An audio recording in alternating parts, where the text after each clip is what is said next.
तो स्वागत है आप सभी का इस वीडियो में। आज के वीडियो में हम बोरुटो 2 ब्लू वोर्टेक्स के चैप्टर 5 का फुल एक्सप्लेनेशन देखेंगे, जिसके बाद आपको इजीली सब कुछ समझ में आ जाएगा। तो फुल एक्सप्लेनेशन के लिए वीडियो में बने रहना। चैप्टर के स्टार्टिंग में ये सीन दिखाया जाता है जहाँ सासुके बोरुटो को ट्रेन कर रहा है। ये सीन फ्लैशबैक है, शायद इसे बोरुटो सोच रहा होगा। अगले सीन में बोरुटो सासुके से बोलता है, सासुके चच्चा आप मेरे उचिहा स्टाइल के बारे में क्या सोचते हो, क्योंकि मैंने अभी से फुली मास्टर कर लिया है। सासुके चच्चा बोलते हैं कि हाँ ये सच है, मैंने तुम्हें पिछले साल से अपने सारे फाइटिंग स्किल्स और मेथड सिखा दिए हैं। बोरुटो बोलता है क्या मास्टर आप भी मजे ले रहे हो, आप अभी मुझे बहुत कुछ सिखा सकते हो। सासुके बोलता है कि तुम्हें मेरा मुंह देख के लगता है कि मैं मजाक कर रहा हूँ। बोरुटो बोलता है कि नहीं मास्टर, मैंने आपको कभी मजाक करते नहीं देखा है। सासुके कहता है कि तुम्हारे अंदर टैलेंट है और तुम चीजों को जल्दी सीख लेते हो, तुम एक जीनियस हो, पर ये गलती मत करना कि तुम्हारी ट्रेनिंग अब खत्म है। तुम्हें प्रैक्टिस करते रहना है और अपने माइंड और मूव्स को और अच्छा बनाना है। मेरी सिखाई हुई चीजें तुम पे निर्भर करेंगी कि तुम उनका क्या करोगे। तुम पूरे नारुतो जैसे हो, तुम्हारे अंदर वही सेम डिटर्मिनेशन दिखती है जो मुझे नारुतो में दिखती थी जब मैंने विलेज को विट्रे किया था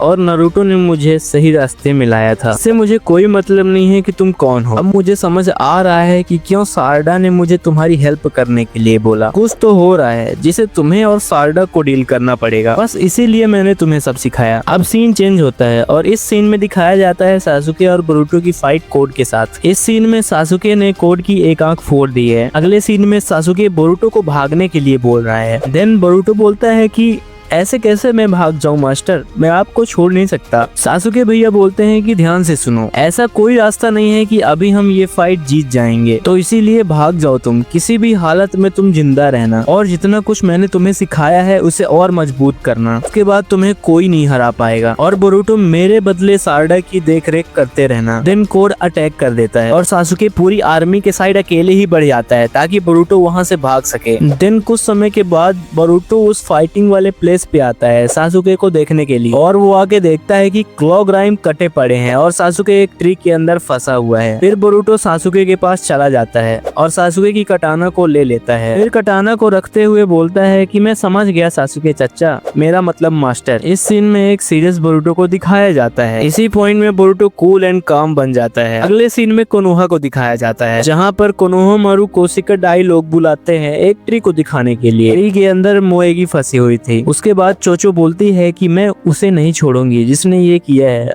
और बाकी सभी यही सही बोलते हैं। कोनोहामारू कहता है कि तुम्हें पता है मोएगी अभी मरी नहीं है, हम उसे अभी भी बचा सकते हैं, कोई तो तरीका होगा ही, हम साथ मिलकर कुछ न कुछ कर लेंगे। अब अगले सीन में दिखाया जाता है वही मॉन्स्टर लड़की को जो मोएगी जैसी दिखती है। साफ पता चल रहा है कि जो कोई भी ट्री में कैप्चर हुआ है वो मॉन्स्टर बन गया है। मोएगी मॉन्स्टर बोलती है कि मुझे इनोसिकेचो चिल्ड्रन और कोनोहामारू की सैडनेस और गुस्सा सेंस हो रहा है। देन उसके बाद उन मॉन्स्टर्स का जो लीडर होता है वो बोलता है मोएगी मॉन्स्टर को, मात्सुरी ये प्रूफ है कि तुम्हारी अवेयरनेस जाग चुकी है और तुम्हारे इमोशंस तुम्हारे खुद के हैं। अगर सीधे सीधे कहा जाए तो हम लोग एक सिंगल एग्जिस्टेंट डिवाइन ट्रीज हैं। उनके पास सभी की अपनी अपनी एक इंडिपेंडेंट कंसाइसनेस है और इससे हमारे गोल पे कोई चेंज नहीं आएगा। हमें बोरुटो, ओत्सुसुकी और कावाकी को खाना है और अपने फाइनल फॉर्म में जाना है। फिर वो मॉन्स्टर्स का जो लीडर होता है वो बोलता है कि सोच रहा हूँ कि नारुतो उजुमाकी को खा लूं। इस चीज को ईडा भी देख रही होती है कि क्या चीजें हो रही हैं उधर। मात्सुरी और बाकी के सब मॉन्स्टर्स लीडर से बोलते हैं नारुतो उजुमाकी को क्यों खाना है, वो तो ओत्सुसुकी भी नहीं है। फिर वो बोलता है कि ये इच्छा उसके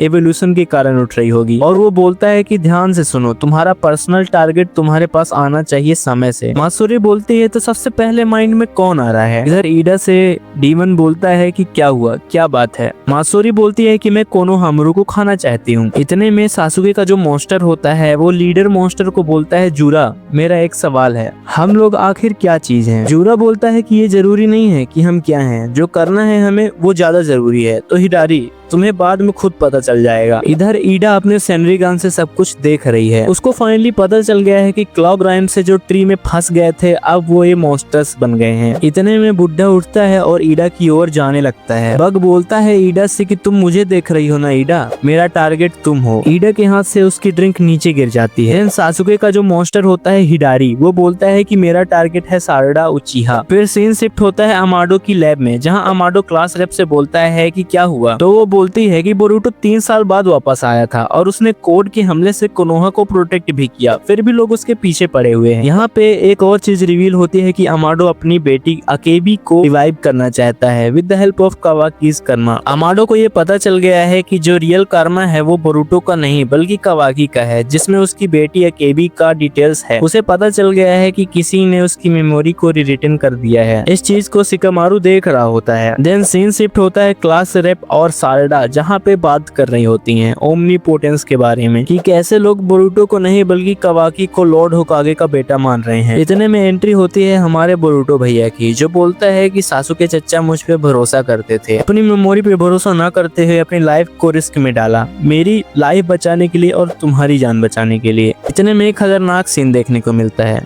देख रहे हो ना। फिर साल्डा इमोशनल हो जाती है और बोलती है कि तुम लेट हो बेवकूफ बोरुटो। बोरुटो बोलता है सॉरी, अब मैं आ गया हूँ, और ये चैप्टर खत्म होता है यहीं पे। एक्सप्लेनेशन अच्छा लगा हो तो लाइक करना और आगे के चैप्टर्स जानने के लिए सब्सक्राइब कर लेना। मिलते हैं नेक्स्ट चैप्टर में, बाय बाय।